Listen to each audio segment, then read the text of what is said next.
Hello! What's up guys? So for today's video is tuturuan ko po kayo kung paano mag-avail ng VIP sa Popo Live app. So without further ado, let's get started!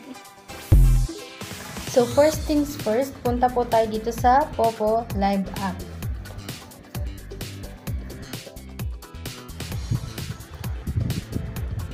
Ayan.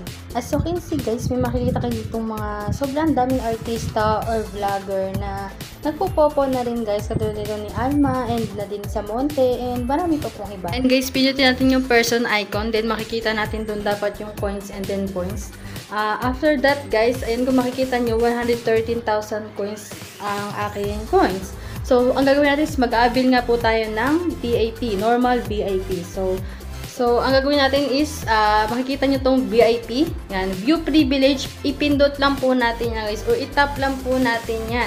After that, mapupunta po tayo dito. So, gagawin natin is open normal VIP. Tatap po natin yan.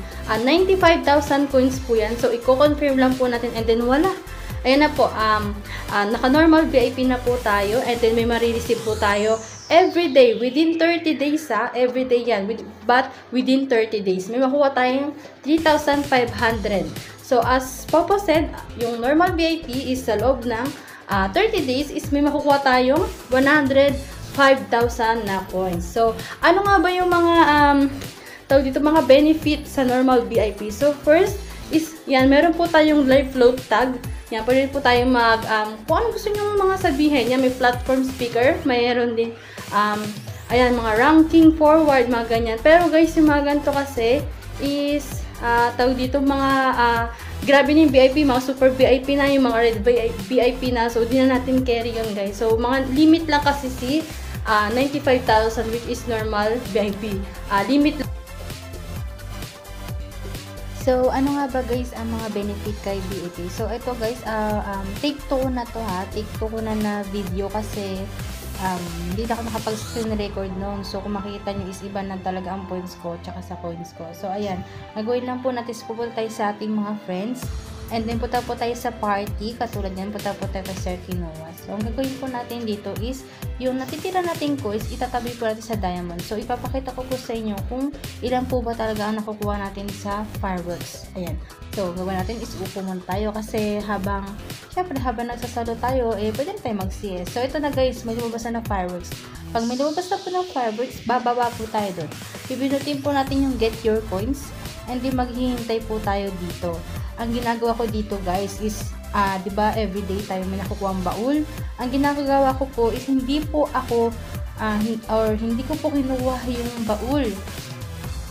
Kasi pag dito yun yung ginagawa kong basihan na oras, kanya kasi 1 minute lang kasi after that is pwede ka nang makakuha ng coins and then balik ka na naman dun sa party na pinuntahan mo or tinambayan mo. Tapos pag may lumabas na ulit na fireworks is bababa ko ulit. So yun yung ginagawa kong timer, itong baul. So pag ayan, kung makikita nyo dito guys, pag ito ay nag 3 minutes and 40 seconds or 3 minutes and 50 seconds, ang ginagawa ko nyan is bumabalik na ako sa pinaka party live na pinagtatambayan ko. So dito guys, sa pagpa-fireworks pala, ayan, yung mga nagagamble sa inyo dito, yung mga VIP rin na mga bumababa, ayan, nagagamble sila or minsan naman naglalaro ng kung ano-ano mga games para manalo. So, pero syempre, alalahanin po natin na dapat po is mga matatanda lang po ang mga naglalaro nito at mga sobrang pera lang po ang ating igagastos. So, ayun na guys, babalik po tayo and may makukuha po tayong 50. So, ganito siya guys, papakita. Ayun na guys, so may nakuha tayong 50 coins. So, ang gagawin ulit natin dito guys, ayan, papakita ko po sa inyo. Punta po tayo sa coins and then makikita po agad natin na may fireworks rewards tayo. So, as you can see guys, kanina pa ako kumukuha ng fireworks. Ayan, ang pinaka-minimum ni fireworks is 49 coins. So, kapag, syempre, depende po na naman po yun sa top chat. So, ito guys, pupunta po ulit tayo sa fireworks kasi meron na naman po lumabas. Yung color blue po, yun po ibibidutin natin guys So, bakit nga ba minsan pa iba-iba naman yung coins? Bakit 49, 50, bakit minsan 100, minsan 70? Ang answer po doon is depende po kasi yun sa top chat or parang sa mga bumababa na VIP. So, the more na konti lang po yung mga bumababa dun sa fireworks is mas marami po tayong makukuha. Kasi po yun yung mga pinaghatian natin. Kasi guys, ang fireworks is 50,000 coins. Yan. So, yun yung paghati-hatian ng VIP. Ngayon guys, kapag sobrang dami, umabot ng 3,000, 4,000, ang pinaka-minimum lang talaga na makukuha po natin dito is 49 coins. Yan. Ganun siya guys. So, ayan na naman guys.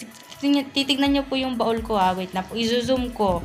Papakita ko po sa inyo kung ito po yung ginagamit kong timer. As you can see guys, ayan. Nag 4 minutes na siya. Ayan, nag 3 minutes and 50 something na siya. So, ang gagawin ko na guys is titingnan ko na yung aking coins dun sa may gift. So, kung magtatanong naman kayo kung saan yun, ito po yung guys, yung gift sa baba, yung may gumagalaw-galaw. And then guys, may nakukuha na nga po tayo ng 49 na naman. So, di ba kanina nakakuha tayo ng 50 plus 49 ngayon is 99.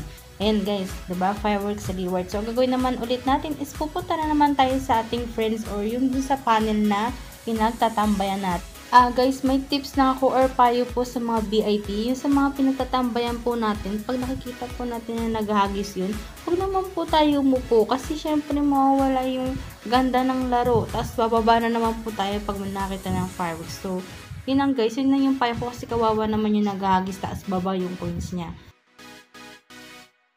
Ayan, so ang gagawin natin dito habang naghahagis itong si Sir Kinoa is tatambay lang po talaga tayo. Syempre, dito lang tayo sa baba. Mag-aantay po tayo ng darating po na fireworks.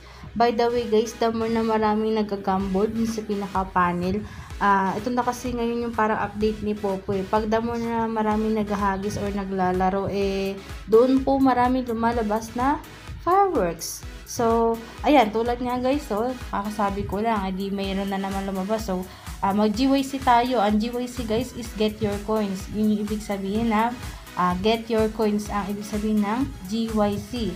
So, ito na guys. Pagka-tap po natin, makakapasok po tayo dyan. So, tips ko na naman guys. Ano nga ba ang dapat gawin natin pag nakakuha tayo ng coins? Syempre guys, kung syempre pinaghirapan natin yun na magbababa tayo, yan, kukuha tayo ng coins, maghihintay tayo ng another 1 minute, tapos pabalik na naman. Ang gawin natin dito guys, i-trade na po natin. Huwag na po natin ilaro pa kasi talagang dalawa lang po yung papatutunguhan yan. Pwedeng manalo or matalo. Kapag nag-trade tayo, alam natin na sure win na mapupunta na sa points natin. By the way guys, kapag nag-trade po tayo ng worth 500 coins, ang mapupunta lang po sa atin is 350 points. Kapag naman po nag-trade tayo ng love or 1,000, ang mapupunta po sa atin is 700 points. Ganon siya guys. So, bakit nga ba ganon? Kasi po, ang 30% ay kay Popo at ang 70% naman po is sa atin. Kung magte-trade po tayo ng 10,000, ang mapupunta lang po sa atin is nasa 7,000. Ganun siya guys. Kaya naman kapag nakaipon-ipon na tayo ng galing sa fireworks, i-trade na po talaga natin. Huwag na po natin ilaro. And then, yun naman guys. Thank you for watching. I hope you learn a lot in this video. And para po sa mga nagpo-popo, ayan, mas maganda po kung mag-VIP na lang po tayo para sa sariling sikap din po natin. Wag po tayo masyado umasa sa ating agent kasi syempre, namumuhunan din naman yung mga yan.